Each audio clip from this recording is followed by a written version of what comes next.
The nation's eyes were on Ole Miss yesterday.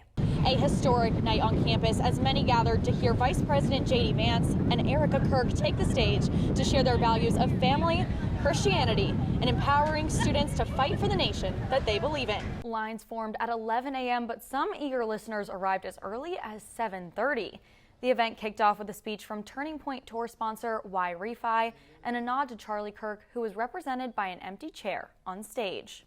Country music singer Alexis Wilkins then shared her Turning Point testimony and led the crowd in song.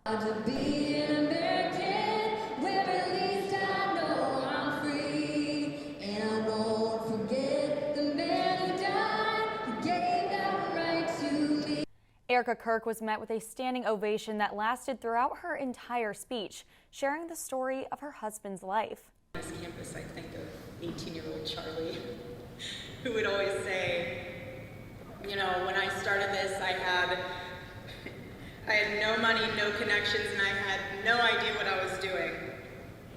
But what he did know what he was doing was that he was obeying the Lord.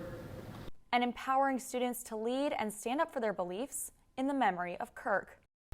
Gen Z, you are the courageous generation. Hear me when I say that. My husband believed that to his core. That's why he went on campuses. She ended her speech with a call to action. Love this country, defend her,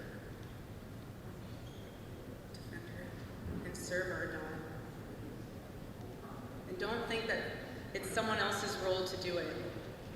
You do it. After embracing Erica Kirk, Vice President J.D. Vance was warmly welcomed to the stage by the audience.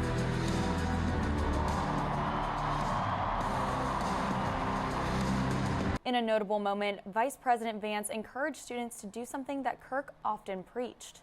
The most important advice he ever gave you was fall in love, get married, and start a family. And I can't honor Charlie enough. Students then rallied behind his call to fight for the country that they love. If you care about this country, love it enough to get involved in the process and how we govern it, that is the only way we are going to save the United States of America, and that is perhaps the greatest contribution that you can make to Charlie Kirk's legacy is getting involved in saving this country. I'm in the fight, and I know every single one of you are with me. God bless you. The event concluded with Vice President Vance hosting a Q&A inspired by Kirk, engaging with students in discourse about topics like abortion, immigration, and Christianity. Jeffrey Jordan, an Ole Miss senior, shared his experience getting to question Vice President Vance. I enjoyed it. I mean, they mean it when they say if you disagree, you can go to the front of the line. I agree with them on a lot, but I wanted to push them on an issue that is really close to my heart, really at the top of my mind right now, and they love me, and it was a fantastic experience to get to hear them respond. For Newswatch Ole Miss, I'm Alexia Andrachik.